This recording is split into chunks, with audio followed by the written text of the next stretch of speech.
Everything you've ever imagined is real. It's actually God's way of showing you a preview of a coming attraction that he has for you.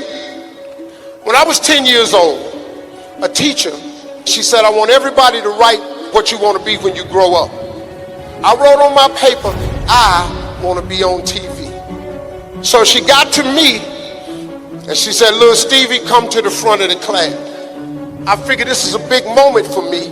So I get up there, and turns out she called me to the front to humiliate me. She said, who do you know on TV? Who in this school ever been on TV? Why would you write such a thing on your paper? She finally looked at me and said, and look at you standing there. You can't even talk. So every Christmas, I send her a flat screen TV. Whatever you've been imagining is too small compared to what God has opened up before you. It is massive. It is huge. It is simply an opportunity. You can't measure it with a stick. You can't put it in a computer. That if you walk into what God is giving you, you will never, ever be the same again. I mean, a radical revolution is about to take forth. This is about a space and time that God has created for you to step into a new dimension, a higher expression of yourself.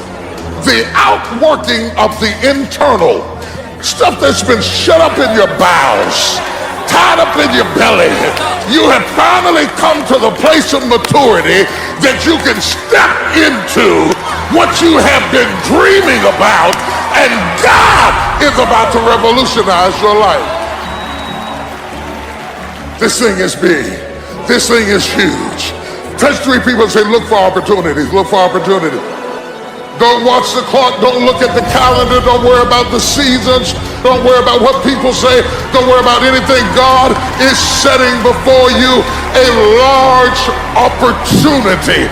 And if you perceive it, you can walk into it and manage it, and the wells of blessings and deliverance are going to flow, and it's going to start in you. It's coming out of your spirit. It's coming out of your creativity.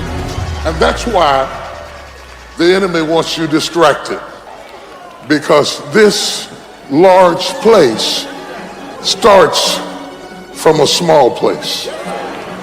Go to the places that they have been jammed up and closed down, and God said, dig them out again. Dig out things you put on the back burner. Dig out things that you thought about, didn't have the resources to do. Dig it out, because out of those small places will come big things. Don't despise small beginnings. What is significant to you is that God, in spite of all the things you have been through, and in spite of all the things you have failed to do, and in spite of all the people who tried to cancel you out, God sustained you, brought you safely through, and he is about to put you in a large place. This thing is big. This thing is big. I groaned for it. I cried for it. I labored for it. But this thing down inside of me is big. I want to say this is your year, but what I need to say, this is your opportunity. If you waste the year, you will lose the opportunity. Unclutter your well. The person you're touching will die a bitter man or a bitter woman if they don't seize the opportunity of living their life to the fullest. It's easy to water down what God's promised us. Well, I don't like this job, but at least I'm employed. It's good enough. I was believing for a nice house, but I guess this apartment will do. I guess I'm at least okay. No, okay is not who you were created to be. If you're going to become all you were created to be, you have to keep a fire in your spirit, a resolve that says, I'll refuse to settle for less than what God's promised me. It may be taking longer than you thought. It may be more difficult. The good news is it's not too late. What God promised you is still on the way. What you were excited about before the delays is still en route. Now maybe the reason you're not seeing this favor is you've settled. You've accepted that your dream's not going to happen. As long as you think that way, it will limit your life. Pack up your belongings. Mediocrity is not your home. You may be there now, but that is not your permanent location. Yes, we should be content, but you shouldn't be satisfied with less than what you know God put in your heart. There will be times God speaks things to your spirit that don't make sense to your mind. You'll never write your book, never build that children's home you're dreaming about. You don't have the resources. You may not, but God does. Why don't you take the limits off of Him? You wouldn't be hearing this if He wasn't about to do something unusual, something that you didn't see coming. Make room in your thinking for the abundant, more than enough life that belongs to you. No, you don't have to take up for God. Let me help God make this happen. God doesn't need that kind of help. He flung stars into space. He's not at a loss at how to turn your situation around. Don't reduce it to what makes sense to you. Don't let what you don't have talk you out of what God does have. By this time next year, you're going to see something God promised that you've already written off. You've settled, but you don't know what God is up to. He said, have I spoken it, and shall I not bring it to pass? God has some of these who would have ever thought blessings coming your way. Favor that doesn't make sense. What am I saying? Don't settle for a watered down version of what God promised you. There are dreams He's whispered to you in the night. Things that seem so big. Me have overflow in my finances, have more than enough. Or me be healthy, in shape, energetic. That may seem so unlikely. God wouldn't have promised it if He wasn't going to bring it to pass. Are you watering down what God promised? Talking yourself into it? Thoughts will tell you all the reasons why it's not going to happen for you. You're too old. You're too young. You don't have the talent, the education, the resources. None of that stops our God. But sometimes the reason we settle is life hasn't turned out the way we thought. Unfair things have happened. Now we've lost our passion. This is what happened to Abraham's father. He had 3 sons. One of those sons, a young man named Haran, died at an early age. Years later, God told him to leave the place he was living and move to Canaan, the promised land. And he started out that way. But when they came to the city of Haran, the same name as the son he lost, he got so discouraged that he gave up on his dream. He's the original one God told to go to the promised land, not Abraham. But because of the loss, he chose to settle. If you're going to reach your destiny, you have to dig down deep and say, yes, I've been hurt, but I'm not settling here. I've been betrayed, but I'm not settling in bitterness. I lost a loved one, but I'm not settling in despair. I know God has beauty for these ashes. I know weeping endures for a night, but joy is coming in the morning. We can all find a reason to live offended, angry, but if you'll refuse to settle, on the other side of that hurt is a new level of your destiny. Press past the disappointments. Press past those lonely nights.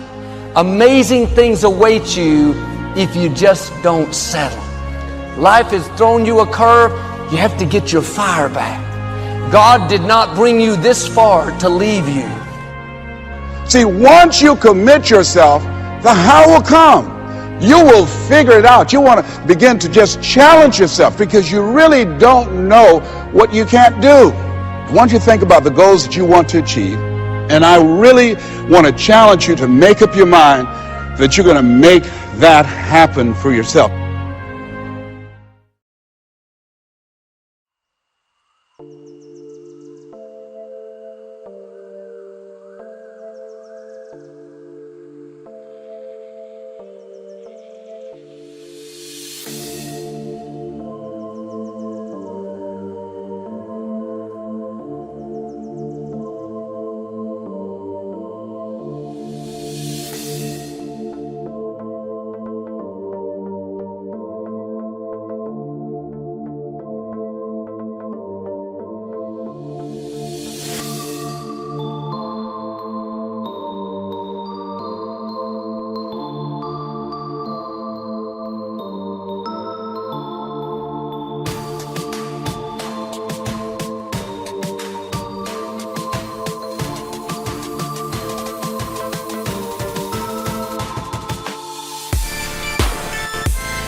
I feel like I'm losing my mind. Is everybody in the world blind? Please, Lord, give me a sign, a sign. I feel like I'm losing my mind. Is everybody in the world blind? Please, Lord, give me a sign, a sign. I wanna be the greatest. Everybody on the fake shit. I look around and feel like everybody is the fakest. I make this every day and I'm impatient, hoping one day I blow up from the basement. Statement, the top is so vacant. I don't hear shit that I think is amazing. Waiting for my day when I'm playing sold out shows for 1,000 faces. Hey, give me that crown, get in my way and to be put down. It ain't your place, all this my town. If I want that shit, then I'll get it right now. I'm losing it, the noose it fits. I'm losing shit, a stupid myth. You choose to live or choose to dip. You choose to fight or lose your grip and lose a gift. I feel like I'm losing my mind. Is everybody in the world blind?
I feel like I'm losing my mind. Is everybody in the world blind? Please, Lord, give me a sign, a sign. I feel like I'm losing my mind. Is everybody in the world blind? Please, Lord, give me a sign, a sign. I wanna be the greatest. Everybody on the fake shit. I look around and feel like everybody is the fakest. I make this every day and I'm impatient, hoping one day I blow up from the basement. Statement, the top is so vacant. I don't hear shit that I think is amazing. Waiting for my day when I'm playing sold out shows for 1,000 faces. Hey, give me that crown, get in my way and to be put down. It ain't your place, all this my town. If I want that shit, then I'll get it right now. I'm losing it, the noose it fits. I'm losing shit, a stupid myth. You choose to live or choose to dip. You choose to fight or lose your grip and lose a gift. I feel like I'm losing my mind. Is everybody in the world blind? Please, Lord, give me a sign, a sign. I feel like I'm losing my mind. Is everybody in the world blind? Please, Lord, give me a sign, a sign. Yeah. There's no mercy in this world, just hunger-thirsty persons in different versions. Each new update, that shit worsens. Why? Pull back the curtain and you'll see the different vermin. We all have different burdens that all seem to cause disturbance. Yo, so do me a favor, don't treat me like a neighbor. Don't need the different flavors of your problems just to savor.